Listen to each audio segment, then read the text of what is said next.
युद्धको हात हतियारहरू तयारी गर्दैछौँ।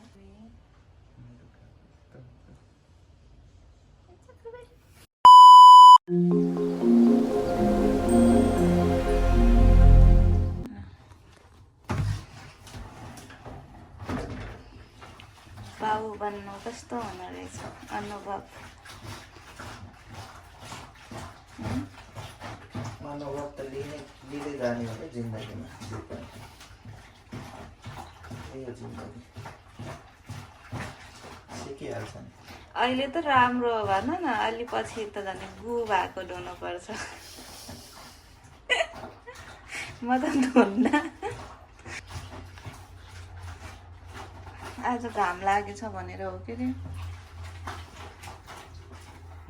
निन्दै पुगिराखेर हो मजाले उठे त। के हो त्यो मोचा बाक्लो किनेछौँ है हामीले, त्यो पहिल्यै लिएको हो नि त। सबै हाल बिस्तारै बिस्तारै। सबै लुगाहरू चाहिँ युनिसेक्स किनेछौँ क्या हामीले पहिला। बेबीको जेन्डर थाहा नभएर एक्साइटेड धेरै भयो नि, त्यस्तै हुन्छ।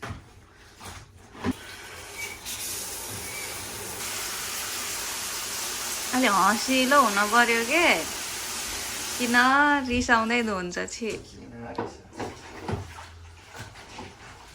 सबै एउटै खालको लुगाहरू किनिरहेको छ क्या हामीले। त्यसै बनिन्छ बाउ अबि त पाउने मात्रै हो।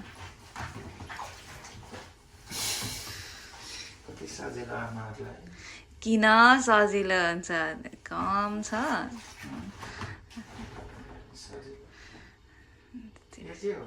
त्यो हातमा लाउने त्यो स्वादल हो त्यो नानी प्याक गर्ने। अझै कति धेरै त धुनै बाँकी छ, नधुँ कि के हो, पछि धुउँला।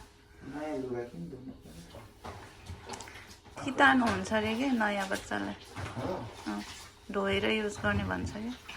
तर नेपालमा जस्तो चाहिँ होइन होला त। यहाँ त सबै प्याकिङ हुन्छ त मजाले, कति स्ट्यान्डर्ड बनाएर राख्छ है। ए मैले भन्नै बिर्सेँ, हाम्रो चाहिँ छोरी हो, छोरीको बाउ मेरो मिनी भर्जन हो क्या। त्यो कालो लिएर धुन्छु, कालो माथि राख्छु। त्यो ल्याएर नि मतलबै छैन। अनि कहाँ राख्छौ त धोएर भ्याएपछि चाहिँ?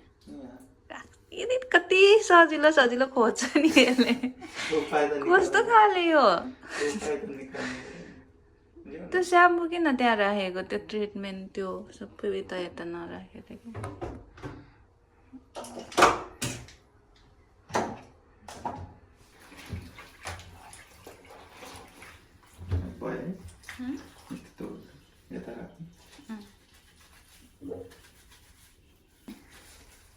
यो देख्दा मात्रै यति देख्दो रहेछ क्या नानीहरूको लुगा चाहिँ। कम छ यहाँ 12-13 त छ कि आफै सबै एउटै खालको। त्यो चाहिँ स्वादल हो क्या, मिनी साइजको स्वादल हो, यङ साइजको अझ बाँकी त त्यसै छ। यसमा चाहिँ हामी नानी लिएर आउने हो। यसो राम्रले बोक्छ,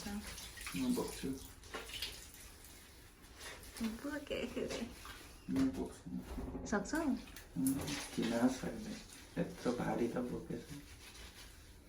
अनि भारी बोके जस्तो हो त नानी बोक्ने, कस्तो कुरा गर्छ यसले। किन त सक्छौ, नानी बोक्नु सक्दैन। अलि धेरै फोहोरदेखि नै सेतो होला है अब। अनि हामीलाई जेन्डर थाहा भएन नि त पहिला। डक्टरले कहिले छोरी कहिले छोरा, कहिले छोरी छोरा भन 4 चोटि, अनि त्यसपछि सेतै किन्यो भने युनिसेक्स हुन्छ नि त। 28-29 हप्ता हुन थालिसक्यो, हस्पिटल ब्याग रेडी गर्न थाल्न परिसकेछ, जेन्डरै नभन्ने।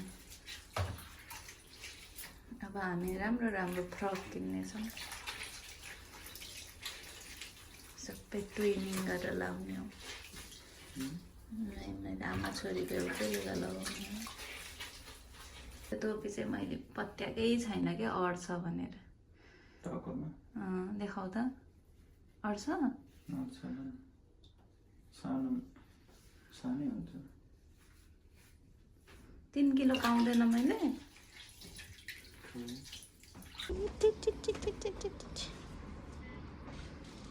हामी चाहिँ 1 2 3 4 5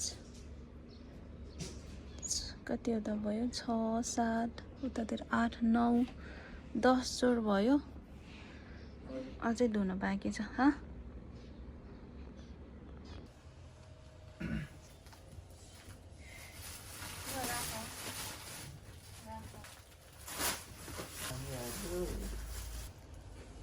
हस्पिटल ब्याग रेडी गर्न लाग्यो। त्यसै हो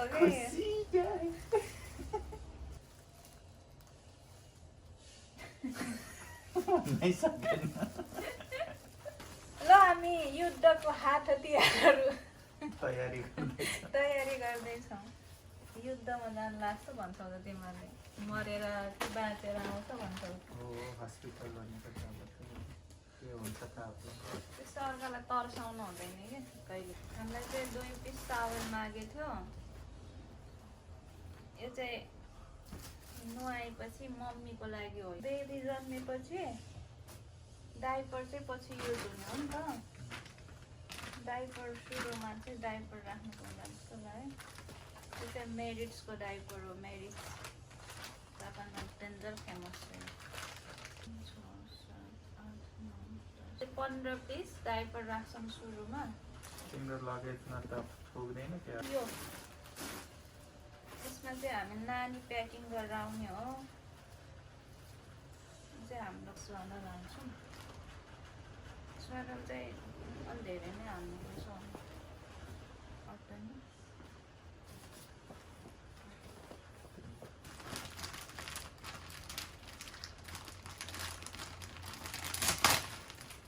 होइन उसरी फुकी हो। यो चाहिँ बच्चाको पुस्ने के हाची गऱ्यो भने। 3 पिस लान्छु। अर्को ल्याउ त त्यो पेन हुँदाखेरि, लेबर पेन हुँदा लगाउनु सक्दैन नि त। यो चाहिँ होला पर्छ।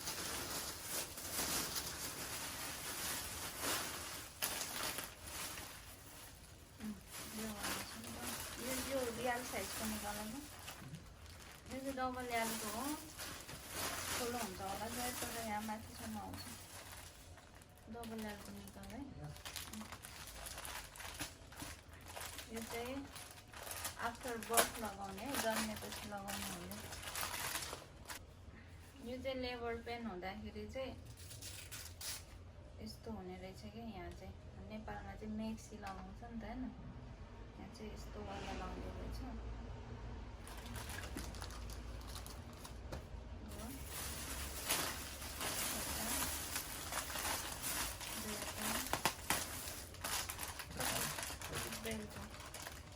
तीनवटा 1 कति भन्यो, 2 to 3 पिस भने। यो चाहिँ मलाई फिट हुन्छ। यो चाहिँ ठुलै हुन्छ, तर पनि त्यति बेलासम्म मोटा आयो भने अझै भनेर यो 3वटा भयो।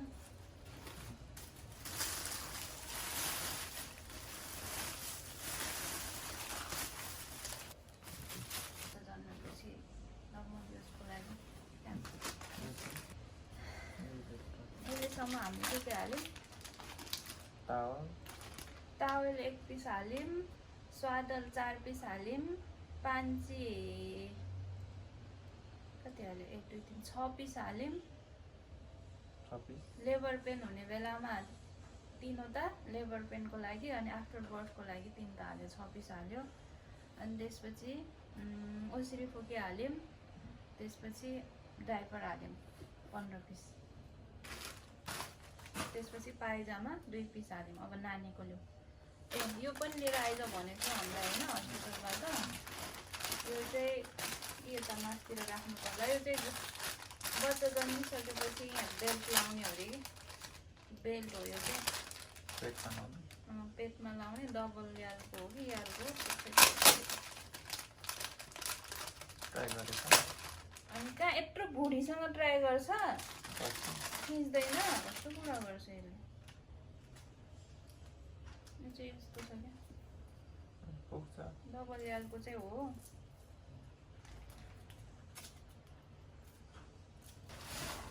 यो चाहिँ म्याटर्निटी ब्रा हो सबै अनलाइन मगाएको छ प्रायः जस्तो 3 पिस चाहिँ मगाएको छु यस्तो लुगाहरू चाहिँ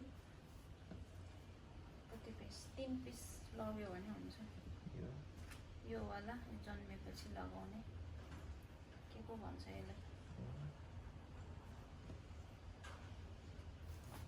यो त बाक्लो छ है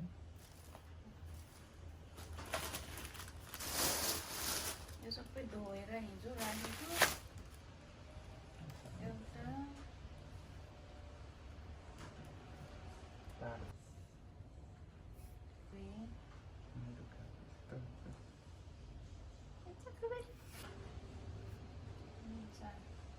हस्पिटलबाट एउटा दिन्छ एक दिनमा एउटा चेन्ज गरिदिन्छ हामी चाहिँ 5 पिस हाल्यौँ यो चाहिँ पछि आसारामले ल्याइदिएर आउँछ होला हस्पिटल आउँदा टोपी अनि हातमा लगाउने यो वाला यो पनि अट्यो भने लाउने घरमै राख्नु उनीहरूले दिन्छ भने चाहिहाल्यो भने चाहिँ 2 पिस लैजान्छु यो चाहिँ बर्पिङ गराउने हो कि यो चाहिँ घरमा काम लाग्छ यो चाहिँ मामाको लागि हो मोजा नागा कुचुलेर आएछ भनेको थियो नि त हस्पिटलबाट यो चाहिँ त्यो भयो यो चाहिँ चाहिन्छ यो चाहिँ सिङ्गै लानुपर्छ होला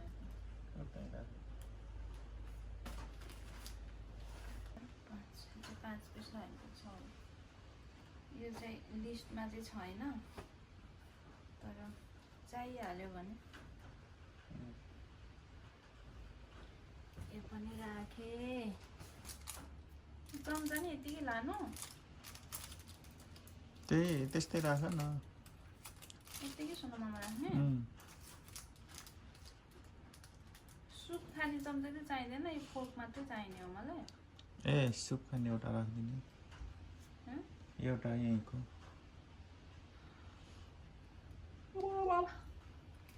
यो अनि यो चाहिँ ब्रस र मन सुन्ने के हो र कति ठुलो देखेको कस्तो भित्र लगाउने अब चाहिँ मेरो के अरे फेस वास अनि डेली युज हुने क्रिमहरू अनि त्यसपछि ओखासी खान मन लागिहाल्यो भने उनीहरूले दिएको भातले कहाँ पुग्छ हामीलाई ओखासी अनि त्यसपछि